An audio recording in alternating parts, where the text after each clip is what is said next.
Mark, I am so excited for you to meet Jen. And Jen is a wealth of knowledge, not even just wealth of this woman, Jen. She's going to introduce herself a little bit more. She actually wrote a book.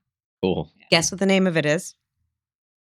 Naked Wealth. Nice. All right, that's solid. Of course. Provocative. Yep. That is provocative. I would pick that up off the shelf Mark and would be say, like, what's this about? Naked Wealth. I'm taking this. What is this about? Good title. And guess what the name of her podcast is? Naked Truth. The Naked Wealth Podcast. Yes. Nice. She's smart. That's really catchy. I feel like I've heard of this actually. Maybe. Yeah, I'm local. Yeah, like inadvertently, we may have crossed paths on the internets or something. That's wild. Because you saw the word naked. Yeah. That and wealth put it together, and I'm interested. Yeah. Who's not? All right, Jen, give us a 30-second bio of you. Tell us who you are. Bio. Okay. Yeah, I'm Jen Aube, and I own my own wealth management firm, Jennifer Aube Wealth Management. I have 4 kids. I have a husband, a dog, and I live in Central Mass. Yeah. I have the book.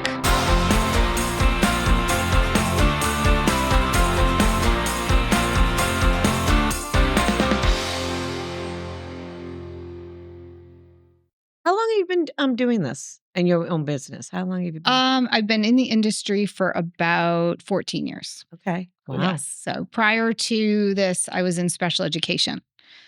Yeah. So everyone says, whoa, that's drastically different, but it really isn't. Is it? No, yeah. I see the parallel there. I mean, you're coaching people through challenging things. Exactly. So I was in technology for kids with disabilities. And so I owned my own business doing that. I would go all throughout the state and actually all of New England, and I would see kids with various disabilities, whether it be autism or cerebral palsy, so physical as well as cognitive disabilities, as well as learning disabilities, dyslexia, and recommend the technology they need, low tech to high tech, to go from where they are to where they want to be. And so now I'm taking people from where they are to where they want to be, but with different products. So it's almost the same job, different products.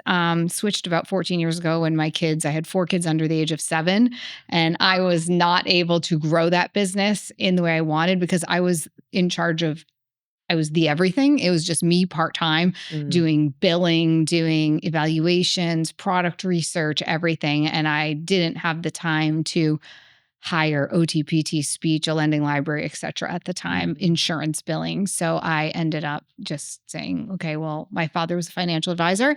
I saw that what he was doing. And I said, this is almost the same job with different products. And there's a backbone of a bigger company doing the research for you, managing your compliance, some of your back end office items that can really bog you down and not allow you to be quite as present with your clients. And so I said, I think this is more manageable. So I shifted gears and that was became an advisor. Yeah. But there's a lot of schooling, a lot of classes. For what, special ed or for financial? Financial. Well, both were, yeah. So everybody thought it was crazy. My master's degree is in special ed. And then I had a CAGS in technology for disabilities from Simmons. And then I, completely changed. But you have to do your Series 7 and your 66. But the firm I started with provided the training. So that was really helpful. So it was a quick switch, but that's awesome. So much fun. Yeah. She's got a lot of energy. Yeah. That's awesome. How many years did you work for another firm before you felt like you could go off on your own?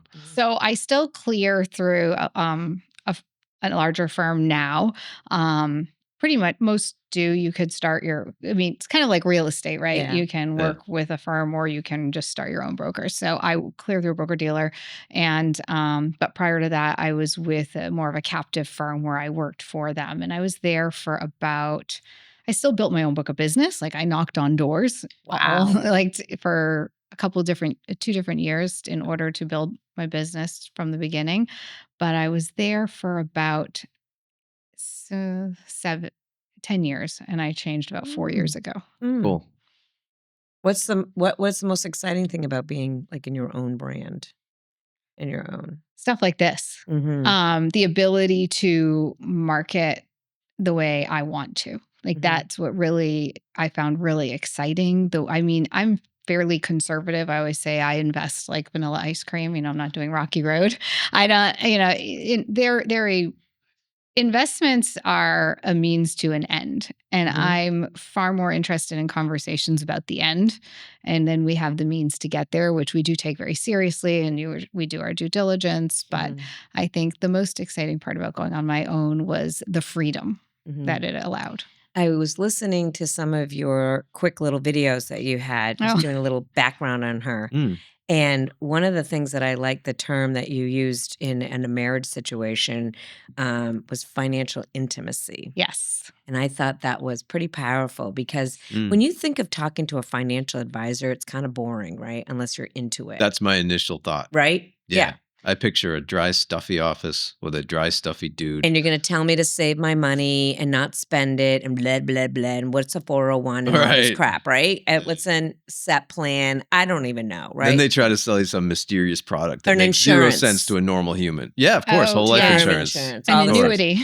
Right. Exactly. So when I heard that financial intimacy, I was like, this is a little different approach. But I do think that we all, no matter what our age is, there's always something to learn from a financial advisor. Because I think people are scared to talk to a financial advisor because they think, oh, you're a financial advisor. You're going to be taking my money. You're going to be telling me I'm going to need this and that. And they're not going to understand it. Right. To your point, I think people are scared to talk about money. Money in general. Even within their own 100%. family, within their friend group, never mind to some dude, the stuffy dude behind the desk. I mean, right. 100%. I think, so I'll kind of back into the financial intimacy, but when I started at the firm I was at initially, the protocol was this knocking on doors, which I didn't mind that because you're going out and you're knocking on doors. Physically to the door. Hi, this is my name's Jen. I'm building my business here. But you know what? It was relational. So that worked for me. But we would have these trips where you'd go to the home office and they'd say, you're going to call your list and you're going to sell XYZ stock.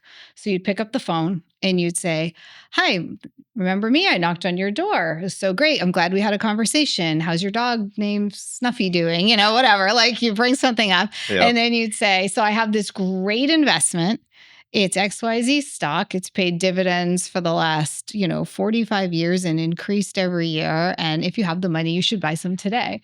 And it was just incredibly incongruous to who I was to do this. And I felt like I was always swimming in this upstream situation. And I thought, I can't run my business like this. And that was the traditional way. You would find a product, to your point, and you'd call and you'd sell it. And I was like, this is not going to work for me. And so there's a lot of financial advisors who, they'll invest your money and then they'll say, okay, if you want to do a financial plan, I'm going to charge you for that. I immediately on day one knew I'm incorporating this into every single conversation because for me to even recommend an investment, I needed to understand who are you, what's important to you, where are you going, and then we land in the plan. And so the financial intimacy came up and it's really where Naked Wealth comes from. It all actually ties right together. This is so important to me. And my sister attended this church in Manhattan, and the pastor's name was Tim Keller. And he was a Presbyterian minister, and I always enjoyed listening to him. And so I pulled up one of his sermons one day, and I think it was in a marriage series, actually. But he was talking about intimacy in general. And I don't have the quote in front of me, but he basically said, our greatest desire is to be truly known and truly loved. And it's a lot like being loved and known by God, because there's no false pretenses. There's nothing holding you back. It's this true knowing. And I thought that's it. It's to become naked in front of one another, not physically, but how do you emotionally become so vulnerable with somebody that you can truly express your desires, your strongholds, like your things that keep you blocked from taking that next step. And so it's that becoming naked, it's tearing down those walls. And I think it's important that with your relationships, whether it be in marriage or with your parents, that you are talking about this, because a lot of times we think about wealth transfer and we think about estate planning, which is a legal process, but we don't think about planning, which is, and transferring wisdom along with the money, which is the relational process. And they both need to be done together. And so financial intimacy and naked wealth is all about that vulnerability, so that this isn't a transactional thing, Right. but a relational thing with much deeper implications for generations beyond ourselves. So you're saying that when there's an inheritance, there's this transaction, right? Because this is how I'm thinking, like, I'm going to leave this to my son, right? But you're saying that we really need to transfer the wisdom. Yes. Yeah. And like that. when and how? It's a process. And I think, it's a process. It's having those conversations along the way. It's not, we're going to keep our lips zipped about money. Right. And then we die and now they have money. Or a mess. They might have a mess. Or they I might feel like have a a lot of mess. people die and they leave their kids a mess. And that's partially because of this lack of conversation or willingness to confront our mortality. Yeah. Or a mix of all of that. So it can be messy. But I think if you can find an advisor who is willing to step beyond the investments and challenge you in these conversations and talk about your planning and who have you talked to about this? Like, how are you stewarding this forward? Like, if someone's heart is for animals and they've been, giving to a certain organization for years, do they want that to continue? Do they, want to share that? For me, I think about, my family and their values and things that have come to me. And I think it's important to think, are these things that you want to keep, or do you just believe them because you were taught to? Right. Like really thinking about, why do I even do this thing? I talk in the book about, it's a very basic example, but of chicken. So I'll roast a chicken and then I boil it down and I make soup. And then I have chicken salad sandwiches and chicken pot pie. And I'm like making 9 meals out of one. And I thought, why do I even do this? Like I just naturally do it. It's because my grandmother grew up in the Great Depression. There was a function to it. No longer is there a function. So I have to think, do I want to keep this? Yes, I like it. It reminds me of my grandmother. It reminds me of my mother. It's a money saver. It makes sense. It's good stewardship of this chicken. Right. And so therefore I will keep it. But there could be something else. And there have been things in my family and my life that have been passed forward, either sayings or concepts about money that I'm like, I've been saying this, but why? Oh, no, this doesn't really feel right. I'm going to let this one go. But we have to really bring it to the front and have that vulnerability and be willing to talk about it.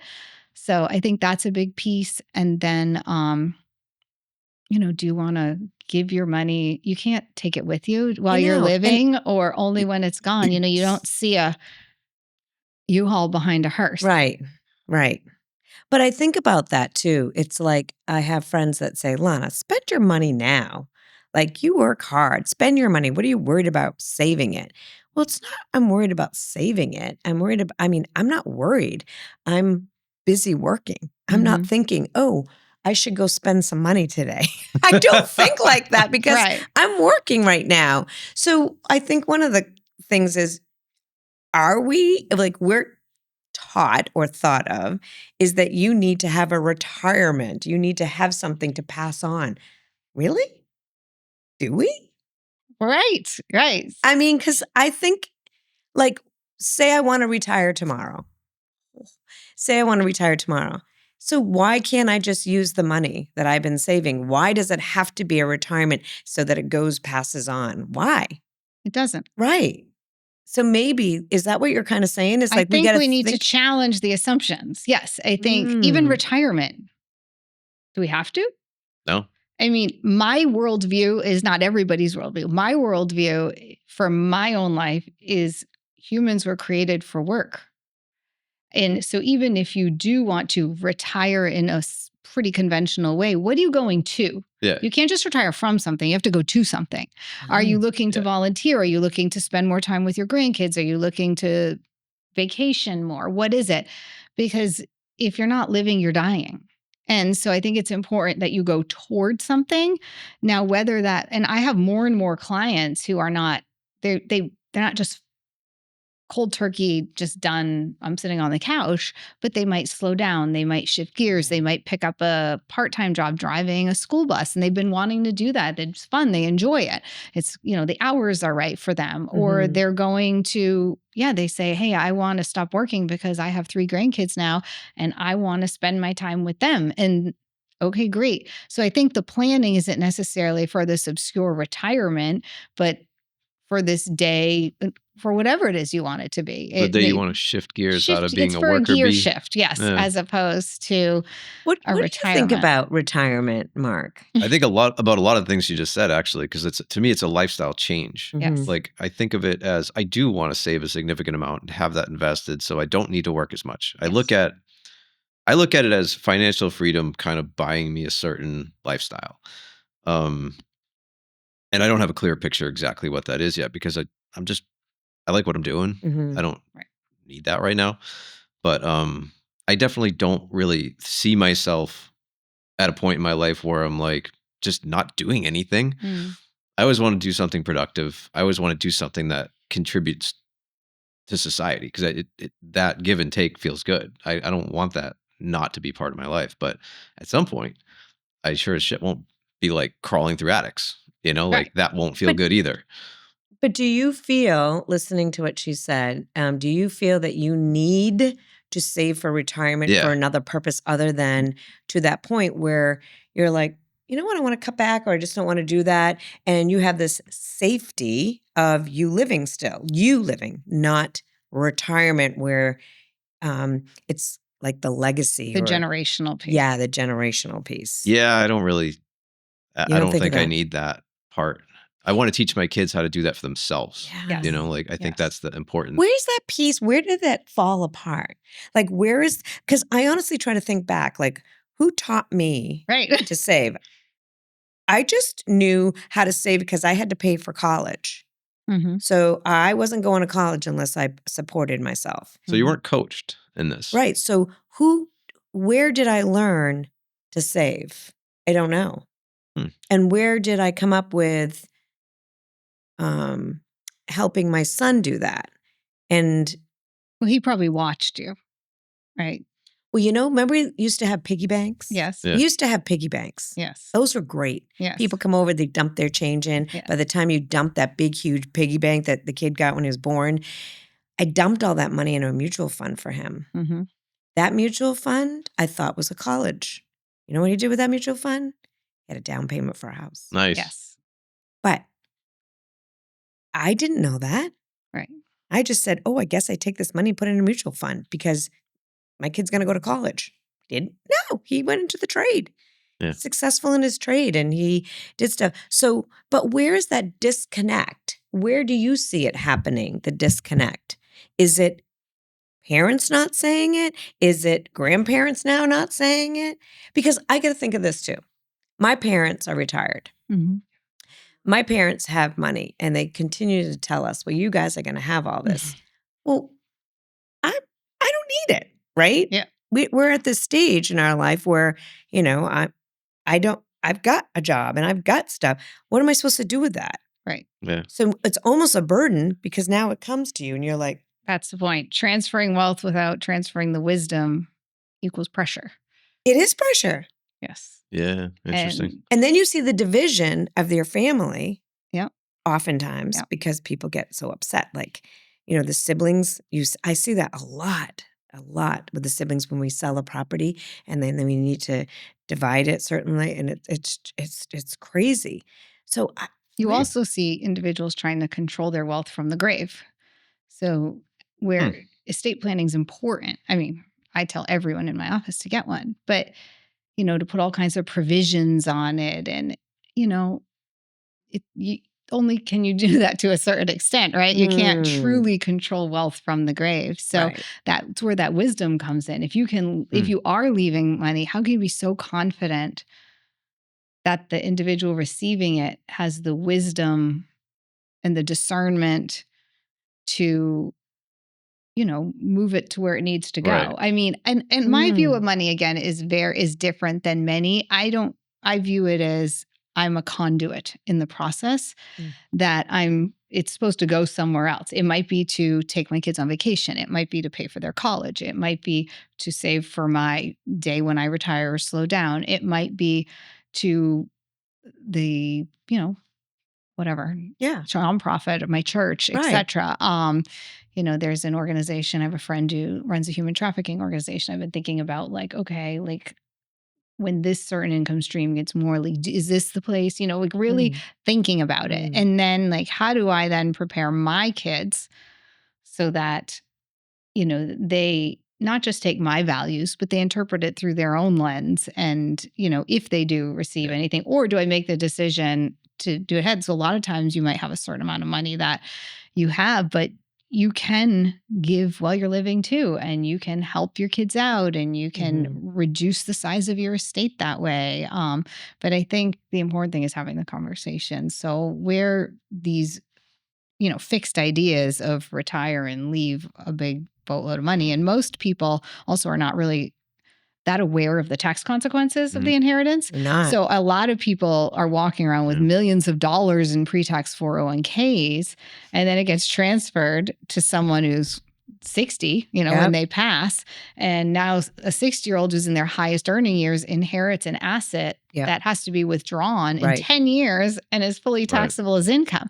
So it's really thinking about those buckets. And then, so maybe you use, or even while you're living, you may say, okay, well, I've got 300,000 in this pre-tax and I have 300,000 in this after tax, and they're doing and then they get their Social Security and they're writing all their checks to, their nonprofit or the American Cancer Society or whatnot out of their checkbook. Yeah. But if they were taking it out of their IRA, it probably belongs. So it's really it's who are you having these conversations with, and you should have a professional team that understand what's important to you, your goals, urges those conversations with your family, and looks at the entire scope of what you think, so that you're doing it properly.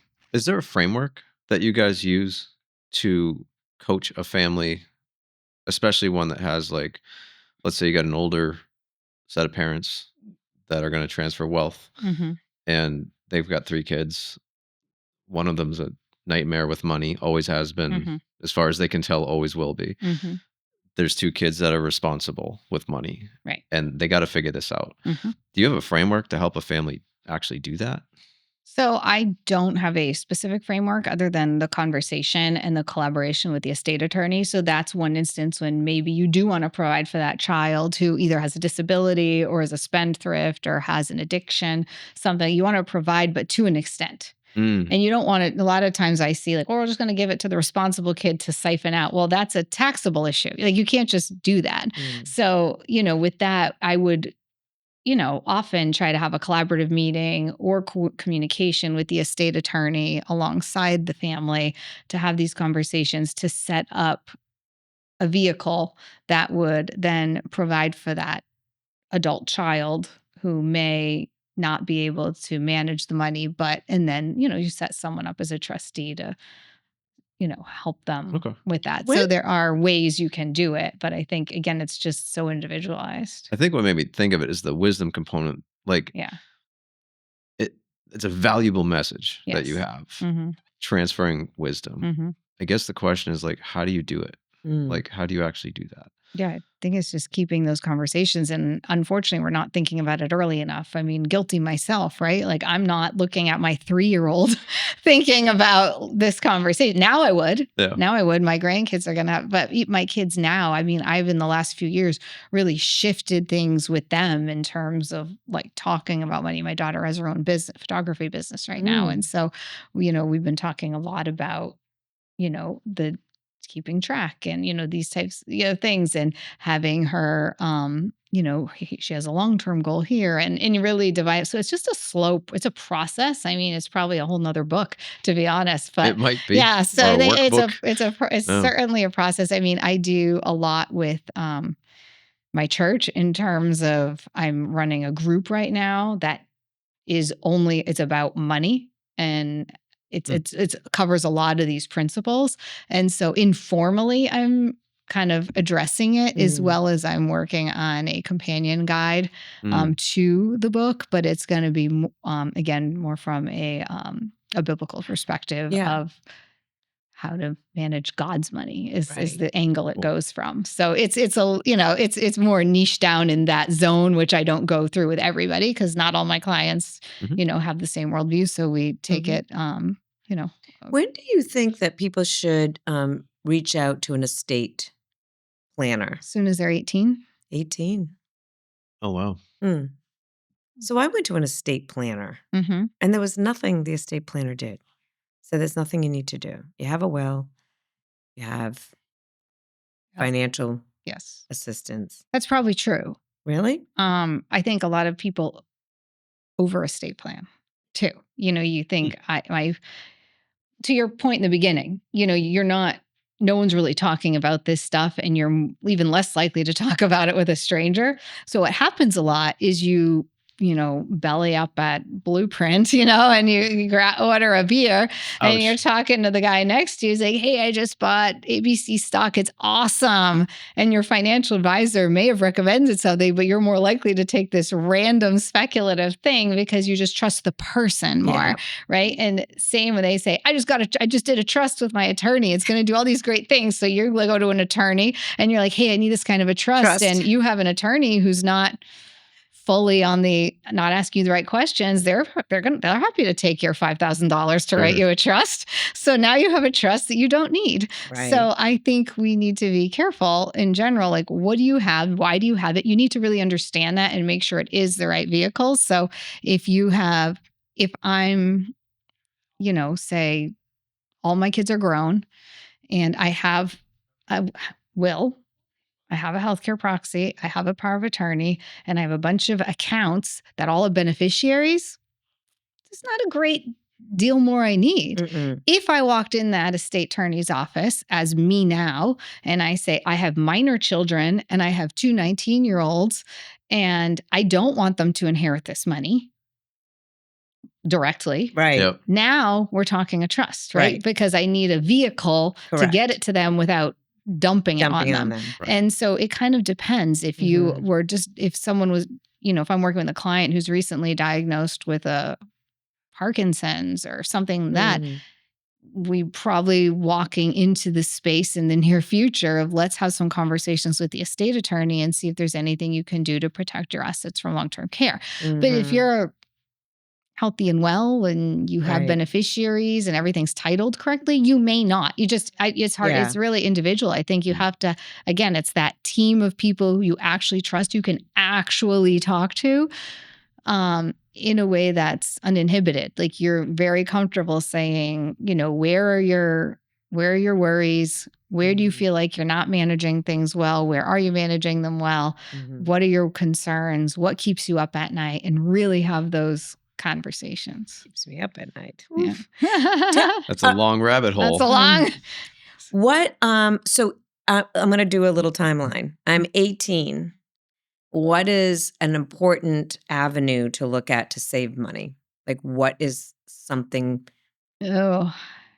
And you don't have to go on the traditional. You can just say like, It so depends, right? I mean, it depends. Is your 18-year-old in college? Are they self-employed? Are they have a part-time job? Do they not work at all? Like, I mean, it's very, very different. I think there's so many things out there. Again, I think that's where you can, throw Jell-O at a wall all day and it may not stick. So I think it's important, even for somebody who's 18 who has a total of $1,500 and they're looking to do their first investment. I mean, yes, they could probably pick an S&P index fund and be okay, right? I mean, that's not going to hurt them. Right. But in terms of really there are advisors who will meet with everybody along the spectrum. There's I don't have enough money. I have too much money. There's somebody for everybody. Newer advisors getting started are 100%. They will work with you. They'll have the time. They'll have the energy.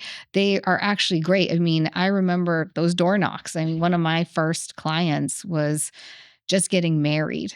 And I just said, hey, they like, what do we money? And we're just getting married. I said, but don't you want to start off on the right foot? And, Right. now we're 14 years later, they have, Wow. I think like a 10-year-old child. So, Awesome. it's really cool. So Yeah. I think So there's no it's hard set, to say. right. No, it really depends. The one thing I thought that was so helpful, and I think the hard part for kids, when you start like 18 or you're starting even a part-time job, the hard part is they don't know anything but a checking and a savings, and probably not know a checking unless they have a debit card, right? But they don't know what a savings is. So I feel like there's nothing like a printout to say these are some options of saving, right? There's nothing. I remember telling my son, hey, like a Roth, right? So now you have a great job. Why don't you maximize your Roth? And it was a great way to build up. And it was a lot for him to put that aside, maximize it when he's just starting out, right? He just got his, first job and, thinking he's going to do that. But it's too bad there's not something that says like, okay, remember as a kid you got savings bonds? Yep. Oh yeah. I mean, like in my head, I'm still thinking, oh, there's savings bonds, there's CDs, there's this, there's that. So I have like old school thinking, but maybe some of the old school thinking is helpful. Like what if somebody had like they got all right, I'm going to use an example. I got a $2,500 check from my mother at Christmas. I'm like, what is this? I need this. And Exactly. she just wants to start releasing small things. Well, guess what? If I took that $2,500 and you put it in a CD, but you show that to your kids, like the small amount, then that CD, And I think you can look at it two ways. There's this like transactional, put it in the bank, get interest done. Yeah. And then there's again where I tend to fall, which is that bigger conversation. So I tend to say, have the bigger conversation. Yeah. Take the time, take your 2,500. Do you have an emergency fund yet? That's going to dictate it a lot. If you don't, if this is your only 2,500 and otherwise you've been living paycheck to paycheck, that's going to be a very different recommendation than, well, I already have 10,000 over here and now I have the 2,500. Right. So suitability is a big deal in financial services. Yep. And I don't think suitability is often talked about. I think that's where the bar recommendations come up, or for my husband, he'll come, was at Home Depot and someone suggested this great thing today, and so it's interesting because you have to understand the greater depths of the person's, are they impact and what they're looking to do. Are they looking to save for a home? Are they paying for college? Are they not paying for college? Are they, are they an 18-year-old with a young child? Right. I mean, those are all very different circumstances, which very different. So yeah, Roth IRAs are amazing, but you also, if you have a big increase in income and you're doing a Roth IRA, you may not be able to do it anymore. Who's watching that? So there's a lot of nuances to it. So I think it just keeps going back for me to find someone you're comfortable having these conversations with, start early. Right. And then if you say you do receive an inheritance, now you have an established relationship with somebody. It's kind of like you wouldn't want to, if you didn't even have a primary care doctor and you're just bouncing around in the world and you have a heart attack, you're like, oh shoot, what do I do? Like it anchors you to somebody who you can grow and learn and slowly trust and develop a relationship understand. with. They have notes and they know say you. that you did. Right. They know you. Do you have a financial advisor? I do. I have a couple people in my life that I can depend on for that. Like I don't officially have anybody hired to do that job. I have mentors in that space. I'm curious, how would you coach somebody? I feel like a lot of people are walking around with nobody to talk to about this. They don't personally know anybody that they would have this conversation with. How does the average person find somebody to talk to? Usually they ask a friend. I'd say talking, like bringing up the conversation, like, hey, do you work with a financial advisor? Like, what brought you to them? Why do you like them? Like, what resonates with you for them? Like, what don't you like? And asking around. I think Google, then most people now then go to Google and they find you, or they find your social media and they validate you. So I think that's all really important. But I think just asking around, reading reviews, kind of like you'd find a restaurant, I mean, kind of same thing. And then I usually say, go talk to a couple of people.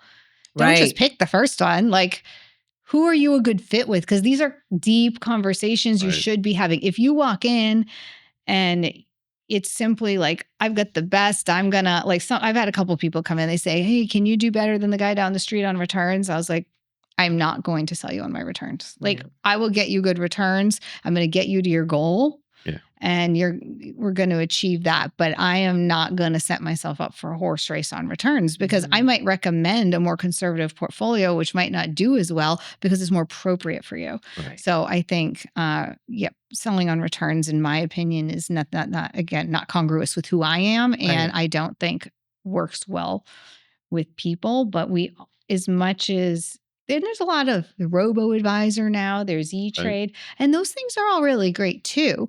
But I think we are in a trust economy right now, and especially with AI and all the different things, like there's a lot of information circulating, but you're not going to, you can't replace that conversation of someone who really knows you, and who's, if you have a parent or a child or anyone who passes or has an illness, who's going to sit by you, be able to show up with those documents, talk to you in the hospital, be there at, a funeral, or just there with you after, going through all the paperwork with you, and really being able to sit in that empathetic space. Yeah, that's a heavy one. Everyone goes through stuff. So to say, well, I'm not in a situation. Well, you might be. And it's better to have that trusted relationship first. And, I think people are looking for trusted relationships. I think people are looking for more sit down one-on-one. Yeah. I noticed that in my own business. Just people don't want to just pick up the phone and have a conversation Agreed. with you. They want to meet you in person. I've had an uptick. I have a lot of people come in the office, and if they don't do that, we're on Zoom. But very few or just do a phone phone call. calls. Yeah. Right. Yep. And I think that's really helpful. And I think people shouldn't be afraid. I think that's one of the pieces that I know a lot of my friends will say, well, who's your financial advisor? And I'm like, but you can't be afraid to talk to them. You can't be afraid to set up an appointment. Right. The fear is you're talking financial, you're talking money, it's going to cost me. Or they're going to sell me. Yes. And it's like, I don't know. I mean, I've had a conversation with mine. I'm like, nah, I don't like that word, of what you're putting it in. I don't even understand what you're talking about. But I think it's really, really, really important. Like you said, a different approach. We could be talking to you and then talking to somebody around the corner, and they have a totally different view. Yeah. Totally different. And I think, you have to find who you fit with, who you align with. Right. Yeah. And if you are going in and you're like, oh, this is Hebrew, then say that. Yes. Like, you have to be comfortable to say, I do Right. not understand. Could you please break that down for me? Yep. And I think a lot of people just smile and nod in agreement because they're embarrassed. They feel like they 100%. should know. And that's why my mind, as we have these conversations, I keep going back to young people in my mind. Like, how on earth do you get this in? Because so many families don't talk about it. And then if you can't get to the parents, and the kids grow up with the parents' habits, their crappy spending habits, their non-saving habits, all this stuff. Like Kevin O'Leary's talked about getting some of this stuff into schools. And I think he succeeded in some states on getting actual classroom work for financial literacy. A, do you think that's a good idea? And B, is there any traction that you know of in this region for getting financial literacy to kids? I don't know of any. I think there's, pockets like anywhere of it, but I think it's so important. Cerulli estimates that 124 trillion in assets will be transferred between now and 2048. 54 trillion will pass to widows, and over 90% of that is going to women. Yeah. Wait, say that again slower. Yeah. 124 trillion in assets will be transferring in the United States from now through 2048. 54 trillion will pass to widows, with 95% going to women. 95%. Yes. By 2030, women are expected to control roughly 30 to 34 trillion in U.S. financial assets. So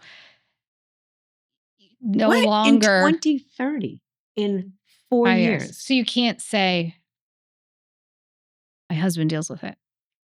It's very important for both members of a couple to be involved. That's a really interesting perspective. Really interesting. I hadn't even put the piece together that you just kind of sealed that up with. That, do you think there's a significant division there with women not wanting to talk about money, especially? or not wanting to deal with it? My perspectives are jaded. My marketing and my biggest draw is women suddenly single and women who are married but are very involved in their household finances. They tend to be very entrepreneurial, very active in that. That's just who I tend to attract. But I don't think that's the typical. Earlier in my business, I had a lot of, especially on those door knocks. I don't know, my husband's not home. I'm going to talk to my husband about it. And I think that's important. I think we should be talking to our spouses. But these things shouldn't be unilateral. They're not unilateral decisions, but I do. So I was like, yes, that's great. But there was also a lot of, I don't deal with this at all, or a lot of coming into the office, just one member. And I think it's really important when women outlive men typically. And that's what I got from this. Yeah, that goes the numbers back that to you put out there. I'm like, because we're all dead, is what you're saying. Exactly. Well, that just even shows how many women are still alive versus men. Yeah, that's. I mean, I knew that women outlived men, but it goes to the importance of the education for kids too. I mean, to educate kids, teenagers, all the way up, and women tend to outlive men, and we're in the biggest wealth transfer time period we've ever been in. Makes sense. You get this giant generation of boomers. Yes, that's why are kicking off and leaving widows and transferring an unbelievable amount of wealth. 95%. Yep, going to women. That number's crazy. Yeah. Wow. That phrase just keeps coming back to me. That financial intimacy. It's important. It's amazingly important. We're circled back there. Yeah. It's a good potent phrase you got there. Right. I think people should read The Naked Wealth. Yeah, it sounds that way. I think it's going to have a lot in it. And I also think they should reach out to you because not just necessarily because we got to jump and run, but, people are going to have questions on the emotional level of it. Yeah. People really detach emotion from money. Yeah. And though people spend emotionally. That's such a good call out. I actually was talking to someone the other day who is a wealth manager, and we were talking, and I mentioned that my faith, personally, I involve my money. He goes, what does one have to do with another? And to me, I'm like, it has everything to do with it, because your whole worldview should it shapes how you shop. Yep. It shapes, it shapes everything. They say if you look at your pocketbook, your checkbook, but nowadays more your like Amex statement, it'll show you where your values lie. And so money has everything to do with values. If you have gym memberships and Whole Foods, that's going to show you what you value. If you have McDonald's and Netflix, that's going to show, we probably all have a mix, but if you're giving a lot, that's going to show that your generosity is important to you. But if you look at that, and these are the things you want to pass on along with your money, you need to be having conversations about all of this. That's interesting. I mean, what I'm seeing here is couples need to get off their asses and talk about this stuff. 100%. I always recommend date night. Go on a date night. And talk about your finances. Talk about your money. Sorry, but You know what? I'll tell you, in a relationship. Money's not about money. In a relationship, it is tough. So I'm not married and been in a long-term relationship. And my money's my money, your money is your money. Well, how does that work when you own a house together and you it doesn't work? Well, it can work. I mean, it can work. I think it's the very weird. It's like I'm not gonna share what I have in my retirement. Don't share what's in your retirement. But when you start sharing, it's not because you're going to take the other person's. It's not that it's yours, and because you're like, I have to have. It's really interesting to hear. What do you want to do with your money? What are you going to do with your money? That's interesting. It doesn't have to. I don't care if it's 50,000 or 500 trillion. What are you going to do with it? Like what feels good to do with it? Well, especially if you're planning your life. So if you're with somebody, I mean, it's okay to be a little siloed if that's the way you choose to be intentionally. Okay. But I'm going to throw my head in the sand and not talk about my money is not intentional operating in silos. That's just throwing my head in the sand because I don't want to talk about this because it's hard and it hurts and it's uncomfortable. Right. So I think the point is get comfortable being uncomfortable and have the hard conversations. Can you give us a sheet for date night? Sheet for date night. A little worksheet for date night. That sounds fun. It's in the book. It's in the book. Right? So see, everybody, Naked Wealth. Jen, this is very, very, very, very good information, and I knew it was going to blow my mind. I always learn something. Anything else you want to wrap up before, like any other stats or anything you got that Any you other want to? stats? What do I have? Yeah, I love that she gave us that. 54 trillion one was I pretty think- solid. Yeah, I'd love people's comments after they listen to this podcast, what they think about that. I really think that would be something really interesting to That's hear. a big one. It's a very big one. 95% of that to women. Guys, you got to take care of yourselves. Yeah. And you got to have these conversations with your wives, because if they're not, like, if 95% of wealth is being transferred to women and they're not involved in the finances already, which they should be, they need to get involved. So whether it's like, a what are they gonna mentor do you're with meeting with or a financial advisor or whatever, like, make sure everyone's involved in that conversation where no one's promised tomorrow. Yeah. And so I think since that, preparing the next generation through education, through the gradual responsibility, I think that's the framework. It's a gradual and aligning assets with values. Yeah. And we didn't even go into it today, but even in terms of what are you invested in? Does that align with your values? What are you supporting through your investments? Yeah. Like, those are all conversations, like, if I own company X, does this company, it might make money, but is it aligned with me? Like, those are 100%. important too. So there's just so many conversations that need to be had, and it's opening the door to communication, and it's gradual. Like, it starts over, it just happens over years and over multiple conversations and multiple date nights. That makes total sense. So great. Jen, thank you. Thank you. It was fun. Let everyone know, how do they reach you? My website's jenniferaube.com, AUBE, and my Instagram is Jennifer W. Aube, and I'm also on Facebook and LinkedIn. And how did they get your book, Naked Wealth? Naked Wealth is on Amazon. It's actually priced at the discount of $5.99 right now. All right. I'll pick Deal. up a bunch. That's great. I love that. That's a great Christmas present. Get a bunch of stocking stuffers. Yes. And if you get, if you do the booklet, like you said, you're going to have like a little. It'll be a companion guide. Yeah, it's in process. It's being developed right now. It's more than half done. And then I would like to launch that in 2026 at the end, Q4, if possible, maybe Q1 2027. Yeah. It's wonderful. I want to thank you all for listening. I'm Lana Copsula, Coldwell Banker Realty in Leominster, and you can find me on Instagram. You can find me on YouTube. You can find me on Facebook, lanasellshomes.com. But I hope that you listen to the entire podcast. I know everyone loves our little reels, but listen to our entire podcast and subscribe. And you are Mr. Mark Fratoni, Wachusett Home Inspection. Just Google me. Make sure you like and subscribe to the YouTube, Spotify, and Apple Podcasts. Yeah. Those are all important for us. Yeah. Thank you so much Thank for being here. you, Jen. This was a great Great. conversation. This was awesome.